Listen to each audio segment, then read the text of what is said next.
dans le prochain épisode de Demain nous appartient. Clémentine raconte ce qui lui est arrivé durant ces 3 jours d'absence. Maxime rompt avec Garance, et Lucie reste persuadée que Delors va essayer de la tuer. Attention, les paragraphes qui suivent contiennent des spoilers sur l'épisode de Demain nous appartient diffusé demain soir sur TF1. Si vous ne voulez rien savoir, passez votre chemin. Mercredi 10 octobre dans Demain nous appartient. Clémentine, qui a finalement refait surface la veille, confirme à la police la version de Delors. Il est parti de chez elle après avoir réparé son lave-vaisselle. Si son sang a été retrouvé sur l'un de ses outils, c'est parce qu'elle s'est coupée avec un verre pendant qu'il était encore là.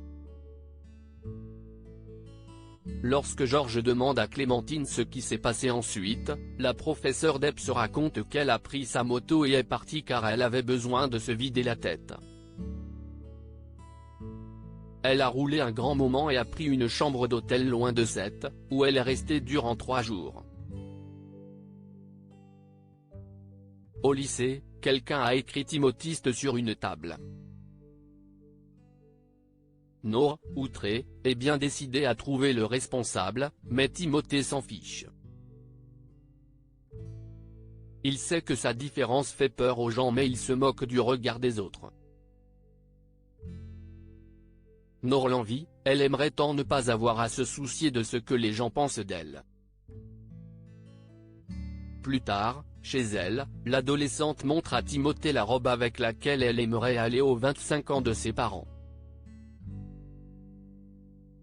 Elle se trouve boudinée dedans mais Timothée lui dit qu'elle lui va très bien, qu'elle est très belle, et qu'elle devrait s'habiller comme ça tous les jours. Judith finit par les rejoindre et taquine Nour au sujet de Timothée. Alors que le garçon porte son casque anti-bruit, Nour finit par avouer à Judith qu'elle le trouve mignon, mais elle réalise rapidement que Timothée a tout entendu. Clémentine s'excuse auprès de Garance et de son mari. Elle s'en veut de les avoir fait souffrir. Elle a eu un passage à vide, elle n'allait pas bien. Garance est persuadée que c'est sa faute, qu'elle l'a poussée à bout par son comportement. Elle promet à sa mère de se calmer. Une fois Garance partie, Olivier s'énerve contre Clémentine. Il veut savoir pourquoi elle a disparu durant 3 jours. Il lui avoue avoir imaginé le pire. Avoir imaginé qu'elle était partie car elle vivait quelque chose de grave et ne savait pas comment lui en parler. Ou qu'elle avait rencontré quelqu'un d'autre. Clémentine lui assure que non, qu'elle était seule à l'hôtel. Olivier ne comprend pas, il trouve que ce n'est pas normal d'aller mal à ce point-là sans vraie raison. Plus tard, Clémentine et Maxime ont une discussion. Maxime s'excuse de ce qu'il lui a dit la semaine dernière. Il ajoute qu'ils ont déjà essayé de faire comme s'ils ne ressentaient rien l'un pour l'autre, mais si est impossible. Si, c'est possible. C'est ce qu'on va faire. C'est terminé, répond pourtant Clémentine à un Maxime désemparé, bien décidé à essayer de tirer un trait sur leur histoire. Mais Maxime n'est pas prêt à renoncer. Il finit par rompre avec Garance en lui disant que ça ne peut pas marcher entre eux, et qu'il n'a jamais vraiment cru à leur histoire.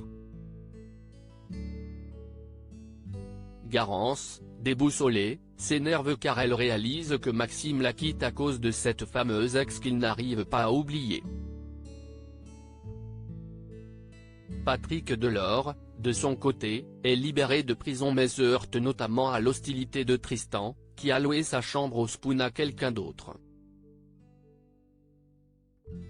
Il se retrouve seul contre tous, malgré son innocence prouvée dans la disparition de Clémentine, et ne peut compter que sur le soutien de Sylvain Moreno, son seul ami, qui lui propose de l'héberger ou de lui payer une chambre d'hôtel. Mais la libération de Delors perturbe également Lucie qui va de plus en plus mal. Elle est persuadée que Patrick va continuer à la harceler et que la prédiction de la médium va finir par se réaliser, car elle ne s'est jamais trompée. Victoire a beau lui dire que les choses peuvent changer, Lucie n'en démord pas, c'est Patrick Delors qu'Oriane a vu dans sa vision, et il va la tuer.